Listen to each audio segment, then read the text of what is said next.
Olá, graça e paz, meu irmão e minha irmã. Estamos iniciando a leitura da Bíblia em 365 dias, uma dose de amor com a palavra de Deus. Hoje, no 206º dia, trago para leitura e comentários bíblicos os livros de 2 de Reis, capítulo 7, dos versículos 3 a 20, o livro do profeta Isaías, capítulo 58, e o livro do apóstolo Marcos, capítulo 15, dos versículos 21 a 47. Meu conselho é que todos tenham em mãos bloco de anotação, caneta ou lápis. A Bíblia, tão importante quanto a sua leitura diariamente, nos traz refrigério para a alma, sabedoria, sobretudo nos aproxima de Deus, fortalecendo assim a nossa fé e esperança. Enquanto você se arruma, se prepara aí, um lembrete para a sua vida. Todos nós temos a necessidade de estarmos em comunhão com Deus diariamente. Comunhão esta, através da leitura da Bíblia. A Bíblia está cheia de promessas. Precisamos acreditar na palavra de Deus. Alimente a sua fé. A sua palavra tem muito mais força do que as coisas contrárias deste mundo. Estamos vivendo um tempo em que devemos abrir os olhos. O inimigo da cruz não está aqui para roubar o seu carro, sua casa, seu apartamento, celular, relógio, sua roupa. Ele vem para roubar esta semente agora. A semente, a palavra de Deus, sua fé e os propósitos que Deus tem para a sua vida. Precisamos usar todos os recursos que Deus tem nos dado. Incentivar a leitura da Bíblia em nossos lares. A Bíblia Sagrada nos faz gerar a fé, nos faz ter o alimento, a cura, a restauração. E a compreensão da palavra vem através da revelação do Espírito Santo. Senhor, revele a compreensão de sua palavra. Senhor, me dê a compreensão de sua palavra no dia de hoje e sempre. Em nome de Jesus. Amém. E graças a Deus. Se desconecte de tudo e permita que a palavra, a semente do Senhor, adentre em vossos corações. Vamos para a leitura no livro 2 de Reis, capítulo 7, dos versículos 3 a 20. O exército dos sírios foge. 4 homens leprosos estavam à entrada do portão da cidade. Eles disseram uns aos outros: "Para que vamos ficar aqui sentados até morrer? Se decidirmos entrar na cidade, há fome na cidade, e morreremos lá. Se ficarmos sentados aqui, também morreremos. Vamos então para o arraial dos sírios e nos entreguemos a eles. Se nos deixarem viver, viveremos. Se nos matarem, apenas morreremos." Ao anoitecer, eles se levantaram para ir até o arraial dos sírios. Quando chegaram às imediações do arraial, eis que lá não havia ninguém, porque o Senhor tinha feito com que no arraial dos sírios se ouvisse um ruído de carros de guerra e de cavalos, e o ruído de um grande exército, de maneira que disseram uns aos outros: "Eis que o rei de Israel contratou os reis dos heteus e os reis dos egípcios para virem contra nós." Por isso, ao anoitecer, eles se levantaram e fugiram, abandonando as suas tendas, os seus cavalos e os seus jumentos, e deixando o arraial como estava, fugiram para salvar a sua vida. Assim, quando aqueles leprosos chegaram às imediações do arraial, entraram numa tenda, comeram e beberam. Depois levaram dali prata, ouro e roupas. Então se foram e esconderam tudo. Voltaram, entraram em outra tenda e dali também levaram o que havia e esconderam. Então disseram uns aos outros: "Não é certo o que estamos fazendo. Este dia é um dia de boas novas e nós nos calamos. Se esperarmos até a luz da manhã, seremos tidos por culpados. Vamos agora mesmo anunciar isto no palácio real." Assim eles foram e gritaram para os porteiros da cidade, anunciando o seguinte: "Fomos ao arraial dos sírios e lá não vimos nem ouvimos ninguém. Encontramos apenas os cavalos e os jumentos amarrados e as tendas como estavam." Então os porteiros gritaram e fizeram anunciar a notícia no interior do palácio real. O rei se levantou de noite e disse a seus servos: "Deixem que eu explique a vocês o que os sírios nos fizeram. Eles sabem que nós estamos famintos. Por isso saíram do arraial e se esconderam no campo, pensando assim: quando eles saírem da cidade, nós os apanharemos vivos e entraremos na cidade." Então um dos servos do rei tomou a palavra e disse: Vamos enviar alguns homens com 5 dos cavalos que ainda restam na cidade e ver o que acontece. Se morrerem, apenas terão a mesma sorte da multidão dos israelitas que já morreram. Assim, pegaram 2 carros de guerra com cavalos e o rei enviou os homens atrás do exército dos sírios, dizendo: Vão ver o que está acontecendo. Eles foram atrás dos sírios até o Jordão, e eis que todo o caminho estava cheio de roupas e de armas que os sírios, na sua pressa, tinham jogado fora. Os mensageiros voltaram e anunciaram isto ao rei. Então o povo saiu e saqueou o arraial dos sírios. E assim uma medida da melhor farinha era vendida por 1 moeda de prata e 2 medidas de cevada por 1 moeda de prata, segundo a palavra do Senhor. O capitão em cujo braço o rei tinha se apoiado foi encarregado pelo rei de guardar o portão da cidade, mas o povo o atropelou junto ao portão e ele morreu, como o homem de Deus tinha dito quando o rei foi falar com ele. Assim se cumpriu o que o homem de Deus tinha falado ao rei. Amanhã, a estas horas, mais ou menos, junto ao portão de Samaria, 2 medidas de cevada serão vendidas por 1 moeda de prata, e 1 medida da melhor farinha será vendida por 1 moeda de prata. Aquele capitão havia respondido ao homem de Deus: mesmo que o Senhor Deus fizesse janelas no céu, será que isso poderia acontecer segundo essa palavra? Ao que o profeta havia respondido: eis que você verá isso com os seus próprios olhos, mas não comerá disso. E assim aconteceu com ele, porque o povo o atropelou junto ao portão, e ele morreu.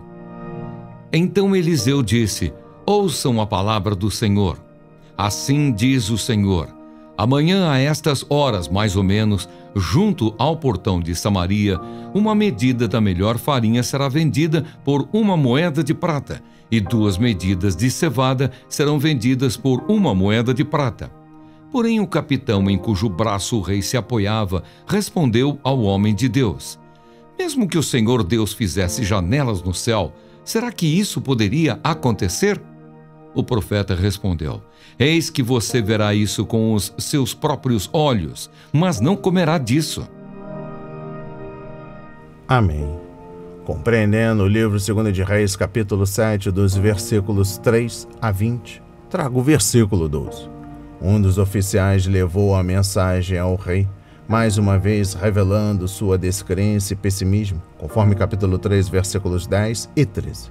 Jorão disse que tudo era uma trapaça, que o inimigo estava se escondendo e simplesmente tentando tirar o povo da cidade para poder entrar nela. Foi assim que Josué derrotou a cidade de Ai, Josué capítulo 8. Ele não duvidava tanto da palavra dos leprosos como rejeitava a palavra de Eliseu. Se Jorão cresce na palavra do Senhor, ele teria aceitado a boa notícia dos leprosos. Compreendendo o versículo 15, era, de fato, um dia de boas notícias, uma vez que o povo encontrava comida para comer e para vender na cidade, sem falar nos bens materiais valiosos que poderiam ser convertidos em dinheiro. Mas a principal lição não era que Deus havia resgatado o seu povo quando esse povo não merecia, mas sim que o Senhor tinha cumprido a promessa que fez por meio de seu profeta Eliseu. E eu encerro a compreensão do livro 2 de Reis, capítulo 7, dos versículos 3 a 20. Trago o versículo 20. Parece que esse oficial aos poucos aceitou a atitude incrédula e pessimista de seu rei. Para ele, era impossível que os preços pudessem cair tanto em um dia e que a farinha e a cevada pudessem ser obtidas tão rapidamente. Mas Deus fez isso. Vamos para a leitura no livro do profeta Isaías, capítulo 58. O jejum que agrada a Deus. Grite a plenos pulmões, não se detenha. Erga a voz como a trombeta e anuncie ao meu povo a sua transgressão e à casa de Jacó os seus pecados. mesmo neste estado, ainda me procuram dia a dia, têm prazer em saber os meus caminhos. Como povo que pratica a justiça e não deixa o direito do seu Deus, perguntam-me por sentenças justas. Tem prazer em se aproximar de Deus, dizendo: por que jejuamos se tu nem notas? Por que nos humilhamos se tu não levas isso em conta? Acontece que, no dia em que jejuam, vocês cuidam dos seus próprios interesses e oprimem os seus trabalhadores.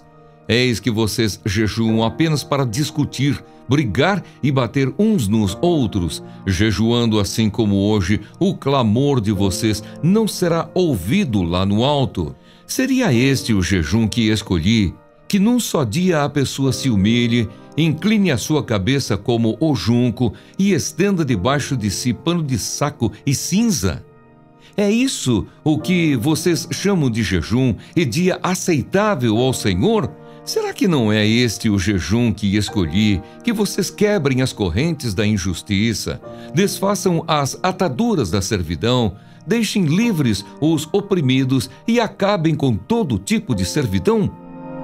Será que não é também que vocês repartam o seu pão com os famintos, recolham em casa os pobres desabrigados, vistam os que encontrarem nus e não voltem as costas ao seu semelhante? Então a luz de vocês romperá como a luz do alvorecer e a sua cura brotará sem demora. A justiça irá adiante de vocês e a glória do Senhor será a sua retaguarda. Então vocês pedirão ajuda e o Senhor responderá. Gritarão por socorro e ele dirá: eis-me aqui. Se tirarem do meio de vocês todo tipo de servidão, o dedo que ameaça e a linguagem ofensiva, se abrirem o seu coração aos famintos e socorrerem os aflitos, então a luz de vocês nascerá nas trevas, e a escuridão em que vocês se encontram será como a luz do meio-dia. O Senhor os guiará continuamente, lhes dará de comer até em lugares áridos e fortalecerá os seus ossos. Vocês serão como um jardim regado e como um manancial cujas águas nunca secam. Vocês reconstruirão as antigas ruínas, levantarão os fundamentos de muitas gerações e serão chamados de reparadores de brechas e restauradores de veredas, para que o país se torne habitável. Se vigiarem os seus pés para não profanarem o sábado, se deixarem de cuidar dos seus próprios interesses no meu santo dia, se chamarem ao sábado de meu prazer e santo dia do Senhor digno de honra, se guardarem o sábado não seguindo os seus próprios caminhos, não pretendendo fazer a sua própria vontade, nem falando palavras vãs, então vocês terão no Senhor a sua fonte de alegria. Eu os farei cavalgar sobre os altos da terra e os sustentarei com a herança de Jacó, seu pai, porque a boca do Senhor o disse. Amém. Compreendendo o livro do profeta Isaías, capítulo 58, Deus disse a Isaías para gritar alto, usando a voz como trombeta para anunciar os pecados da nação. O povo ia ao templo, obedecia às leis de Deus, jejuava e parecia ansioso para buscar o Senhor, mas sua adoração não passava de um espetáculo externo. Seu coração estava longe de Deus. Quando adoramos o Senhor porque isso se tornou comum e não porque o certo a fazer é adorá-lo, então nossa adoração se torna hipócrita. E eu encerro a compreensão do livro do profeta Isaías, capítulo 58, compreendendo o versículo 5, o verdadeiro jejum levará a humildade diante de Deus e ao ministério na vida de outros. Nós nos privamos de algo para que possamos compartilhar com os outros e fazemos isso para a glória de Deus. Se jejuamos a fim de obter algo de Deus para nós mesmos, em vez de, com o jejum, nos tornarmos pessoas melhores para o bem dos outros, perdemos o sentido da adoração. O Senhor tem prazer quando nos deleitamos nele. Vamos para a leitura no livro do apóstolo Marcos, capítulo 15, dos versículos 21 a 47. a crucificação de Jesus. E obrigaram Simão Cirineu, que passava vindo do campo, pai de Alexandre e de Rufo, a carregar a cruz de Jesus. E levaram Jesus para o Gólgota, que quer dizer lugar da caveira. Quiseram dar-lhe para beber vinho misturado com mirra, mas Jesus não aceitou. Então o crucificaram e repartiram entre si as roupas dele, tirando a sorte, para ver o que cada um levaria. Eram 9 horas da manhã quando o crucificaram. E a inscrição com a acusação contra ele dizia: o Rei dos Judeus. Com ele crucificaram 2 ladrões, um à sua direita e outro à sua esquerda. E cumpriu-se a escritura que diz: com malfeitores foi contado.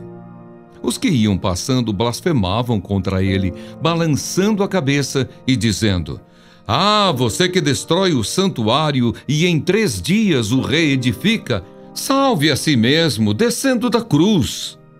De igual modo, os principais sacerdotes com os escribas, zombando, diziam entre si: salvou os outros, a si mesmo não pode salvar. Que o Cristo, o Rei de Israel, desça agora da cruz, para que vejamos e creiamos. Também os que com ele foram crucificados o insultavam. A morte de Jesus.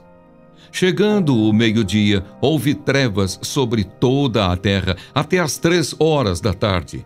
E às 3 horas, Jesus clamou em alta voz: Eloi, Eloi, lema sabachthani. Isso quer dizer: Deus meu, por que me desamparaste?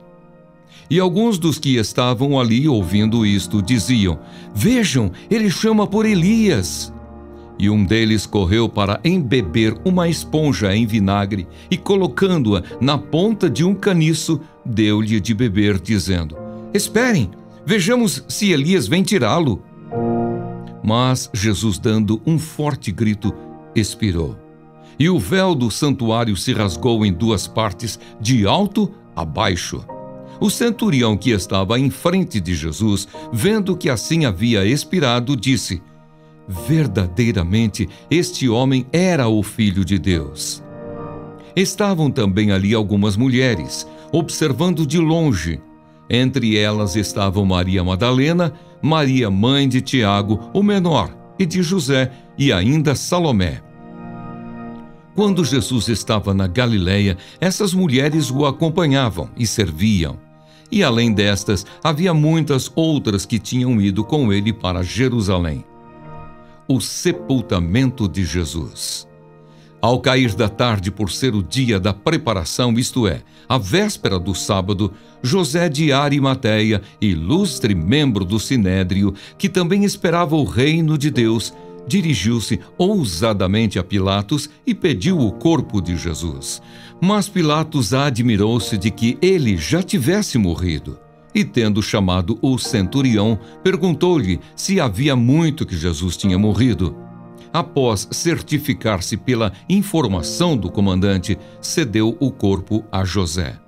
Este, baixando o corpo da cruz, envolveu-o num lençol que tinha comprado e o depositou num túmulo que tinha sido aberto numa rocha, e rolou uma pedra para a entrada do túmulo. Maria Madalena e Maria, mãe de José, observaram onde ele foi posto. Amém. Compreendendo o livro do apóstolo Marcos, capítulo 15, dos versículos 21 a 47. Exposição bíblica dos versículos 21 a 41. 3 momentos específicos do dia são mencionados nesta sessão de Marcos. 9 horas da manhã, versículo 25, meio-dia, versículo 33, e 3 horas da tarde, versículos 33 e 34. Compreendendo o versículo 21, quando consideramos tudo o que o nosso Senhor sofreu desde a sua prisão, não é de surpreender que lhe tenham faltado forças. Na verdade, ele poderia ter chamado 10.000 anjos em seu socorro, mas suportou por livre e espontânea vontade o sofrimento em nosso favor. Havia um propósito maior por trás deste ato.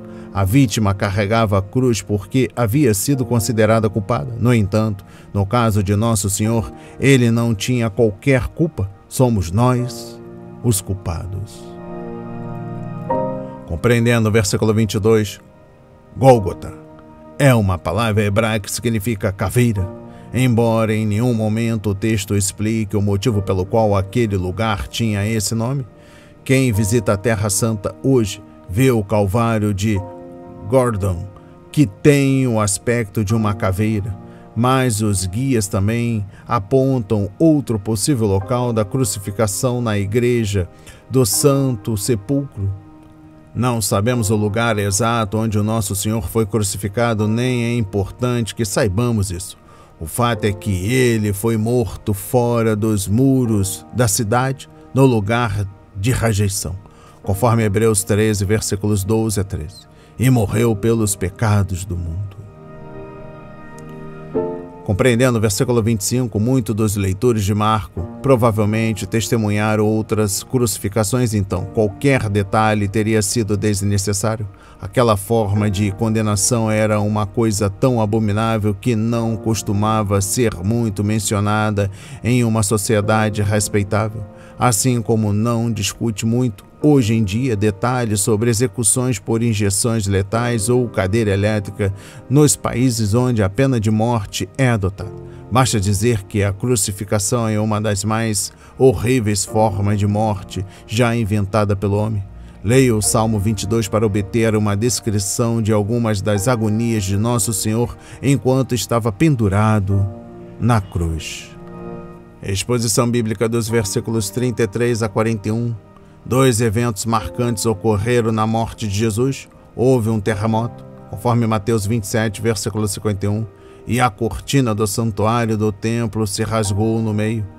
Aquela cortina separava o homem de Deus, mas, naquele momento, por meio de sua morte, Jesus abriu para todo o mundo um novo e vivo caminho, conforme Hebreus 10, versículos 12 a 22. Veja também João 14, versículo 6.